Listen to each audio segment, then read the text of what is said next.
Hello and welcome. In this video, we'll be talking about hepatitis B and everything we need to know about hepatitis B and what we do in the lab to detect hepatitis B or also help manage patient's condition.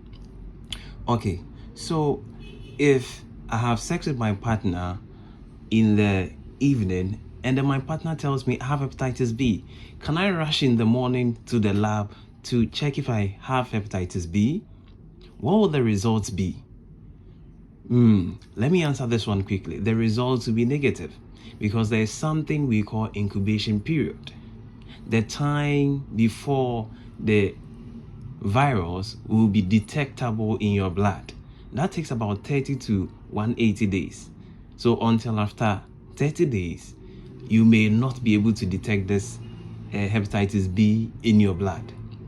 Okay, what if I had the hepatitis B virus before? Can I be cured? Do we have a lab test that shows that the hepatitis B is no longer in your blood? Yes. If I have vaccinated and I want to know whether the vaccination is successful, do we have lab tests that will be able to prove that? Also, yes. So this and many other questions we'll be answering in this part series. So consider following this page and staying tuned. Okay, so hepatitis. What is hepatitis? So hepatitis is a viral infection. And this viral infection can actually affect your liver.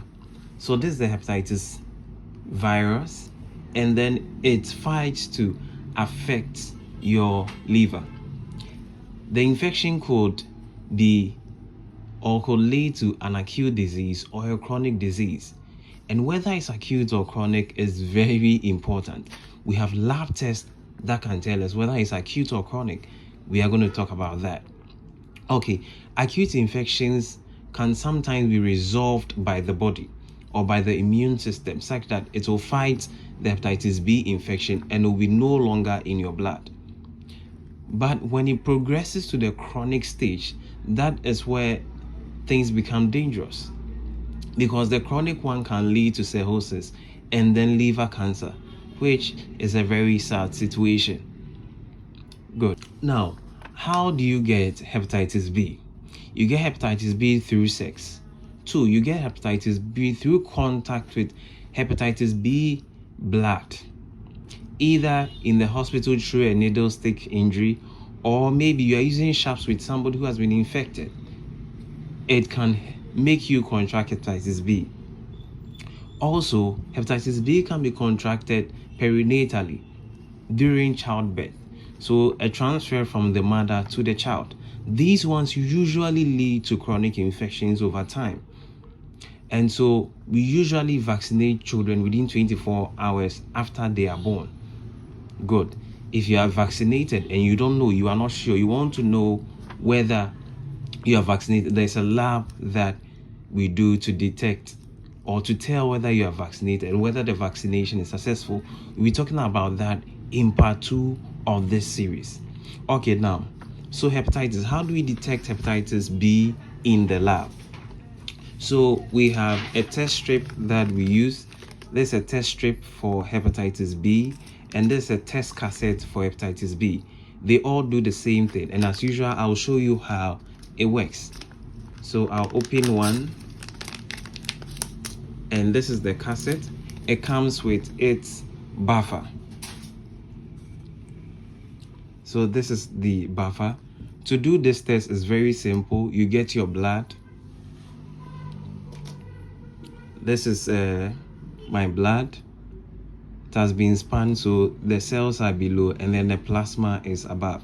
You can put 3 drops of the plasma in the sample well or the sample area, and then it will move up by capillary action, and then you wait for 10 minutes to get your results.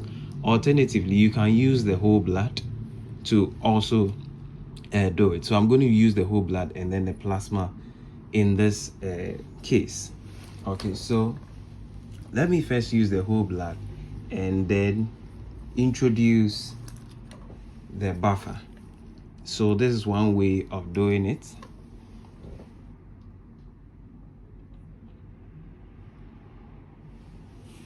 So I pick whole blood and then I put in the sample area.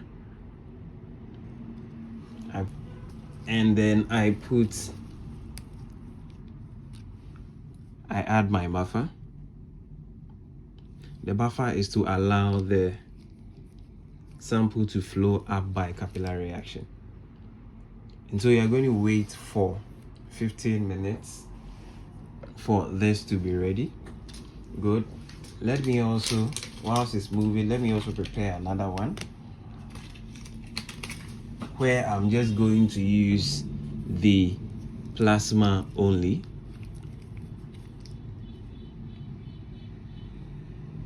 So you can take the plasma like this and then put 3 drops. 1, 2, 3 is enough.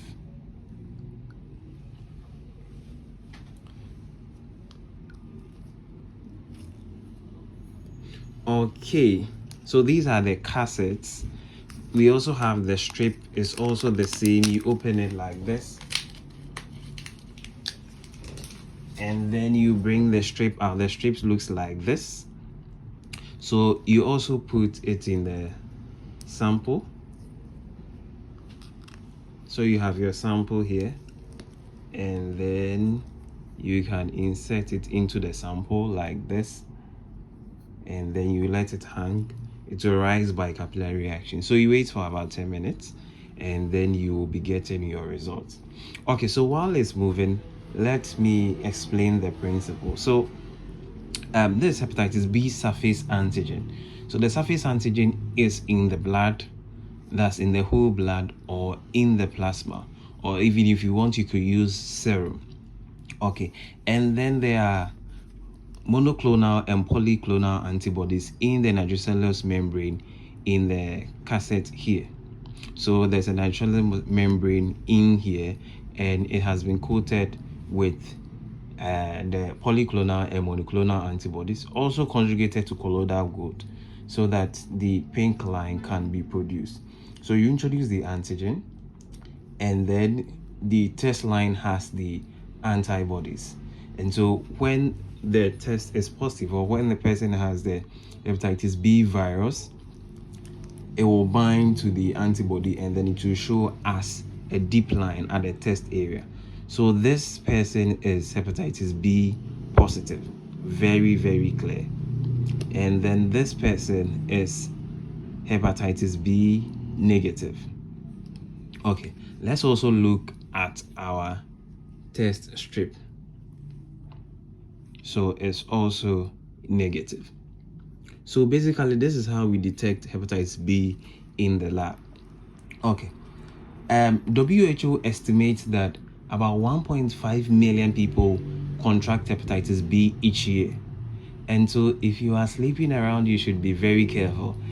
And then once you have multiple sexual partners, you should make sure that you test regularly, at least every let's say 3 months. If you are having multiple sexual partners regularly, then please test within 3 months. Okay, so that's about part 1 of this series.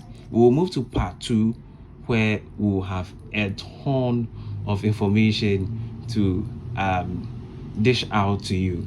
So stay tuned for part 2.